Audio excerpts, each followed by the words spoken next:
जय गणेशाय नमः। आज हम आपके लिए लेकर आए हैं एक अत्यंत दिव्य और विस्तृत कथा, जो है बुधवार के विशेष व्रत और भगवान श्री गणेश की महिमा पर।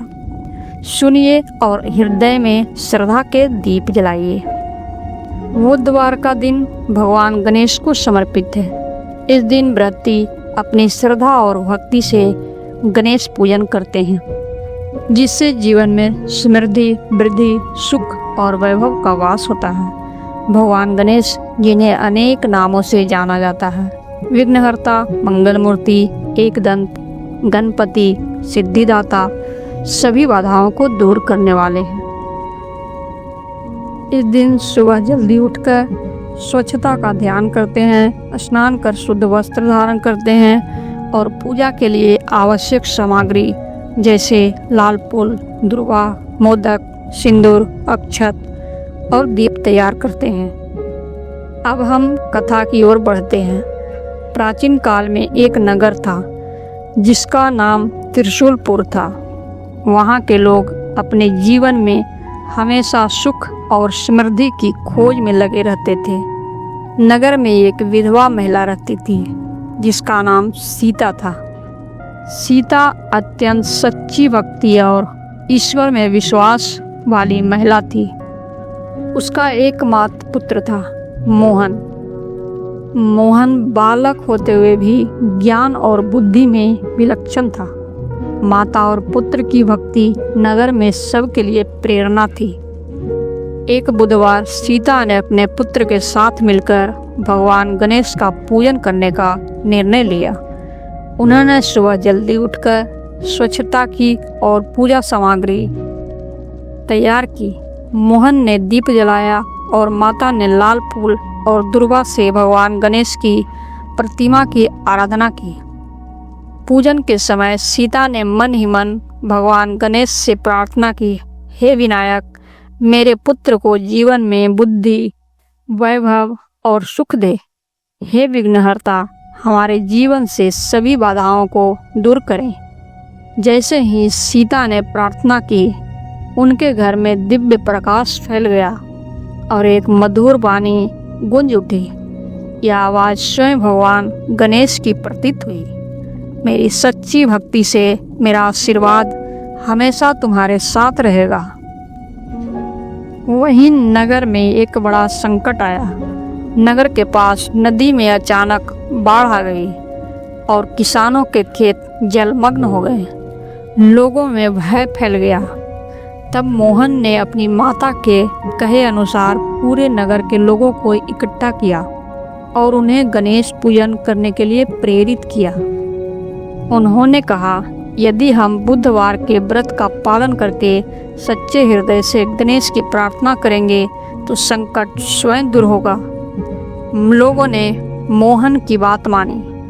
उन्होंने सभी घरों में दीप जलाए, दुर्वा और लाल फूल से गणेश पूजन किया और मोदक अर्पित किए। सभी ने मन ही मन प्रार्थना की कि हे एकदंत, हमारे जीवन से संकट दूर करें। जैसे ही सभी ने सामूहिक भक्ति की, नदी का पानी अचानक शांत हो गया। खेतों का पानी धीरे धीरे कम हुआ और सभी फसलें सुरक्षित रहें। नगर के लोग चकित रह गए और सभी ने अपने जीवन में गणेश व्रत का महत्व समझा। यह घटना पूरे नगर में गणेश की महिमा के लिए चर्चा बन गई। इस कथा से हमें यह संदेश मिलता है कि बुधवार के व्रत में सच्ची भक्ति और मन की शुद्धता अत्यंत महत्वपूर्ण है। भगवान गणेश को अर्पित किया गया एक लाल फूल, दुर्वा का तिनका, दीपक और मोदक साधारण प्रतीत हो सकते हैं, लेकिन इनकी शक्ति अपार है। अब हम बताते हैं व्रत विधि। सुबह जल्दी उठकर स्नान करें और स्वच्छ वस्त्र धारण करें। गणेश जी का ध्यान करते हुए लाल फूल, दुर्वा, सिंदूर, अक्षत और मोदक अर्पित करें। प्रार्थना में कहें, विघ्नहर्ता, मंगल मूर्ति, मेरे जीवन से सभी बाधाओं को दूर करें, मेरे बुद्धि और सफलता में वृद्धि करें। कुछ लोग पीतल का लोटा पानी से पूजा में उपयोग करते हैं। यह पारंपरिक माना गया है। पूजन के पश्चात व्रती पूरे दिन हल्का आहार ले। व्रत के दिन कुछ लोग फलाहार करते हैं, जबकि कुछ लोग केवल जल पीते हैं। रात को दीपक जलाकर और भजन सुनकर दिन का समापन। व्रत को पूरा करने के बाद गणेश जी का विशेष ध्यान। व्रत को पूरा करने के बाद गणेश जी का विशेष धन्यवाद करें। एक अन्य कथा भी प्रसिद्ध है। एक समय की बात है, राजा हरिनाथ के राज्य में अकाल पड़ा। सभी लोग चिंतित थे। राजा के मंत्री ने सुझाव दिया कि यदि सभी लोग बुधवार के व्रत का पालन करके भगवान गणेश की उपासना करें तो अकाल दूर हो सकता है। राजा ने पूरे राज्य में आदेश दिया कि लोग बुधवार व्रत का पालन करें। सबने आदेश का पालन किया। प्रत्येक घर में गणेश पूजन हुआ। सभी ने मोदक और दुर्वा अर्पित किए। जैसे ही भक्ति पूर्ण हुई, आसमान में बादल घिर आए और वर्षा हुई। अकाल समाप्त हुआ और राज्य में खुशहाली लौट आई। राजा हरिनाथ ने जनता को समझाया कि सच्ची भक्ति और गणेश व्रत से ही जीवन में सुख, समृद्धि और सफलता आती है। प्रिय भक्तों, यह कथा केवल मनोरंजन के लिए नहीं, बल्कि यह जीवन में भगवान गणेश के महत्व और बुधवार व्रत के फल की सीख देती है।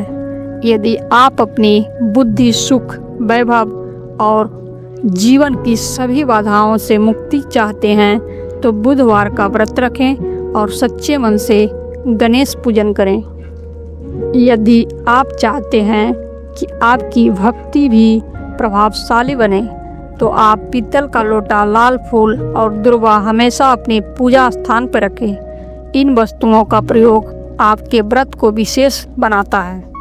आज की कथा यहीं समाप्त होती है। यदि आपको यह कथा पसंद आई हो तो इसे अपने परिवार और मित्रों के साथ अवश्य साझा करें। चैनल को सब्सक्राइब करें ताकि हम आपके लिए और भी दिव्य कथाएं लाते रहें। जय श्री गणेश।